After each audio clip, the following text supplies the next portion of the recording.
The year was 1988, a giant floating head was wallowing in the Clyde. Oor Wullie's bucket was in place and the roller coaster to top all roller coasters staked above the Glasgow skyline. There were rumors of giant yellow teapots, a talking cactus and £1 imitation Ray-Ban sunglasses which by the end of the month, every school kid in the city would be wearing. It was Thursday, April 26th and the Glasgow Garden Festival, the first event of its type to be held in the city in 50 years, had officially opened to the public. It was massive, both geographically speaking and in terms of the sheer number of excited Scots who turned out to enjoy it. Stretching 120 acres along the Clyde, it was the third of 5 national garden festivals, and the only one to take place in Scotland. The event attracted a staggering 4.3 million visitors over 152 days.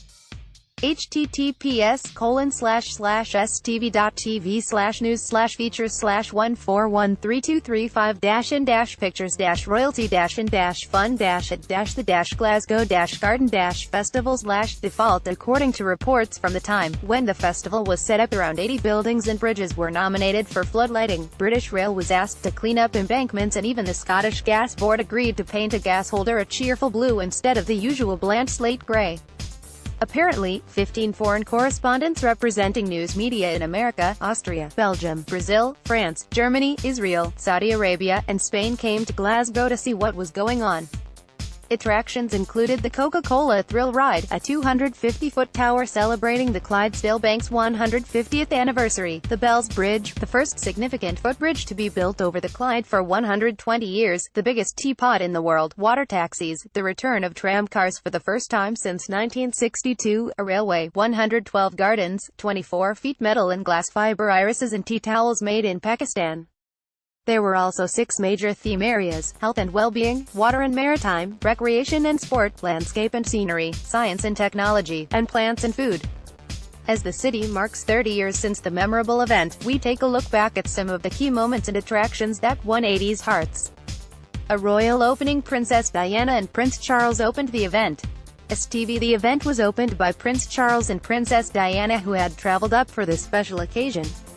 They had a ride on a tram and Prince Charles even read a few words, with apologies for his lack of Glasgow accent, from a song by Scots folk singer Adam McNaughton. Oh, where is the Glasgow where I used to stay? The White Wally close is done up white pipe clay where you knew every neighbour for a first floor third and to keep your door locked was considered absurd. Coca-Cola roller coaster. https://www.youtube.com/watch?v=ask-qxg-q. YouTube. Ask any Glaswegian who attended the event in the 80s and this is the attraction they will remember first: the hair-raising Coca-Cola roller coaster ride. This was a major deal in the city at the time. Many children had never been on a coaster before, so this was their big moment.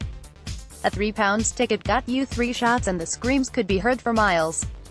The giant floating head. https://www.scotsman.com/lifestyle/the-abandoned-floating-head-147236557. Default. The floating head was one of many pieces of public art commissioned for the festival.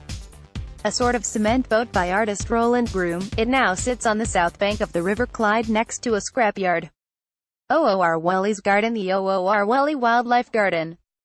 Richard Sutcliffe. Oor Wullie's garden was a pretty big highlight of the festival. It included a bucket for visitors to have their photo taken with for a true Wullie experience. The garden was constructed by a team from Glasgow Urban Wildlife Group, Scottish Conservation Projects Trust, Scottish Wildlife Trust and Glasgow University. The trams. This is ex-Paisley number 68. Dr. Neil Clifton. Everyone loved the trams.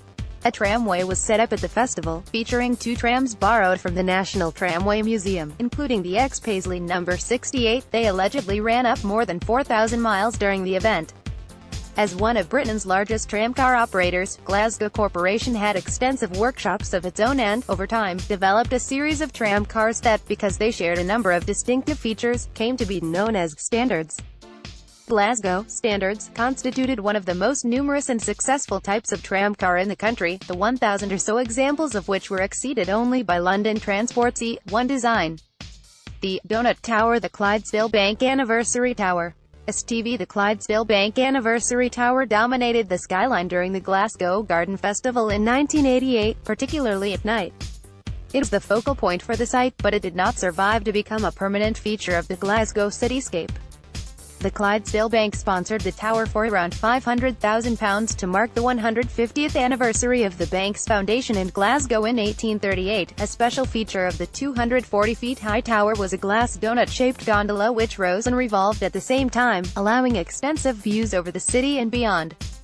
Broom Milk Bar https://www.facebook.com/a.237663539604658851321.144720057777330 type equals 3. It was managed by the Scottish Milk Marketing Board. Dome of Discovery https://www.youtube.com/watch?v=skixbrizikba YouTube. The South Rotunda was reinvented as the Dome of Discovery for the Glasgow Garden Festival. It went on to become a hands-on science centre in 1990 and planned for a one-year opening as part of Glasgow's European City of Culture celebrations. The centre housed more than 50 interactive exhibits, a workshop and small shop. A geodesic tent provided the space for outdoor presentations and lectures which were performed daily.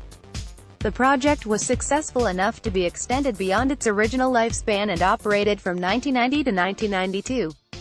Fireworks farewell the final night of the festival. Perhaps the least positive memory of the festival though was the Great Fireworks Final at the end of the run on Monday, September 26. It went badly wrong and one man lost part of a leg when a firework exploded prematurely. An 8-inch diameter shell exploded within its launching tube on the ground instead of when the shell was high in the air. An investigation later cleared the festival organizers of blame.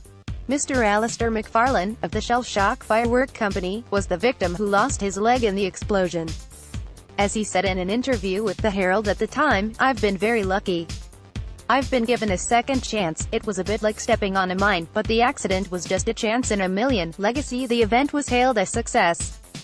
Indonesia. Thanks to the Garden Festival event, an estimated £100 million was injected into the local economy, and a further £170 million spent in the 5 years immediately after.